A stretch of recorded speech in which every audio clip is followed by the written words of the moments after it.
My mother defended my husband for months before revealing their secret weekend conversations accidentally online. I was barefoot in my kitchen at 12:37 a.m. scraping burnt rice into the sink when my husband asked why I kept checking our shared bank account like I was hunting for evidence. I hadn't told him what I noticed yet. 3 withdrawals from a gas station outside Milwaukee every other Saturday, always near midnight, followed by Cash App transfers I couldn't trace. He leaned against the refrigerator holding a beer like we were having a normal conversation, but his jaw kept twitching. The dishwasher hummed, garlic still smelled from dinner, and my phone kept vibrating with messages from my mother asking if everything was okay. He suddenly asked why I looked through private transactions if I supposedly trusted him. That word stayed stuck in my head longer than the fight itself. I stopped answering my mother's calls after she spent 2 months defending him every time I cried to her. She told me marriage got boring sometimes and men pulled away when women became too suspicious. I started doubting myself because I was exhausted from hospital shifts and barely sleeping. My husband Eric had been staying out later, keeping his phone flipped upside down, and showering immediately after getting home. Small things kept bothering me. He started wearing cologne to his accounting job after never caring before. One night I woke up at 3 a.m. and found him sitting in his truck outside our building talking quietly with the interior lights off. When I asked who he was speaking to, he laughed and said he liked decompressing alone before bed. I actually apologized for interrupting him. Everything cracked open 3 Fridays ago when my mother came over while I was sleeping after a double shift. I woke up hearing her voice downstairs and smelled burnt coffee. She was sitting at my kitchen table while Eric fixed the loose cabinet door beside the stove. The second she noticed me, she stopped talking mid-sentence. Eric stood up too fast and dropped the screwdriver. I asked what was going on, and my mother immediately started rambling about church schedules and grocery prices. I would have believed her if she hadn't accidentally said, "I told you those hotels would eventually look suspicious." The silence after that felt physically painful. My mother started crying almost instantly and said she only meant hotel reward points because he traveled for work. The problem was, Eric never traveled for work. Not once in 7 years together. I wish I could say I handled the truth calmly, but I didn't. I screamed so hard my throat hurt for days. My mother admitted she'd known about another woman since January,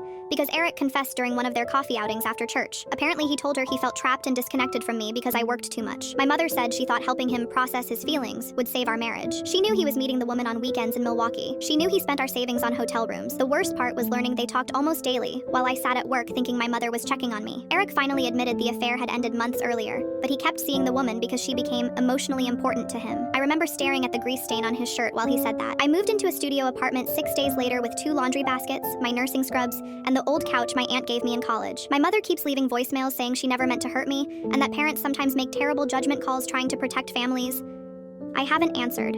Eric signed the divorce papers yesterday without arguing about anything, which somehow hurt worse than fighting. Tonight I ate microwave soup alone while listening to the couple upstairs argue about rent money through the ceiling. I kept thinking about how ordinary everything still sounds when your life falls apart. My mother still sends me weather updates every morning like nothing happened, and I still catch myself reaching for my phone to call them both before remembering there's nobody left there for me anymore.